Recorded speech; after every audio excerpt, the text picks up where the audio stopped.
I often get a little bit depressed at this time of year. I've heard many people say that near the anniversary of a loved one, they get a little depressed, perhaps even without knowing why, until they realize what is coming up on the calendar. So it was this year for me as I meditate on the death of Christ, which we commemorate every year at this time that we call Easter. If it makes me depressed, your reaction might be to say that it is a bad thing, but that is only if we think of sadness as a bad emotion. I don't think there are any bad emotions.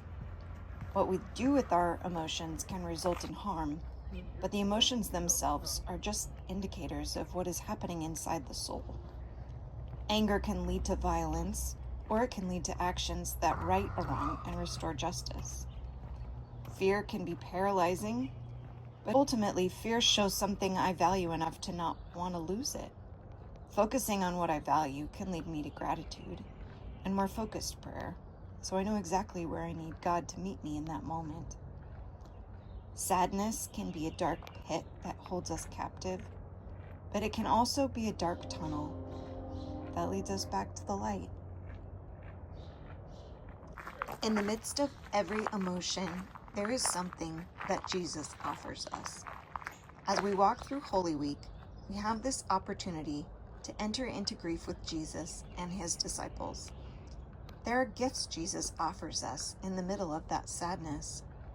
I find that the more I practice naming my emotions and finding the root of the emotions, the quicker I am able to move out of the difficulty and feelings of isolation that come with grief, and start moving forward again. Whatever grief you may feel, whatever loss has occurred, you can return from a place that feels negative and find a new connection with God, and therefore return to hope. Grief is like a tunnel, but if we don't face the darkness, we can't move forward into the light. But if we do face the tunnel, we can remember that He is walking through it with us.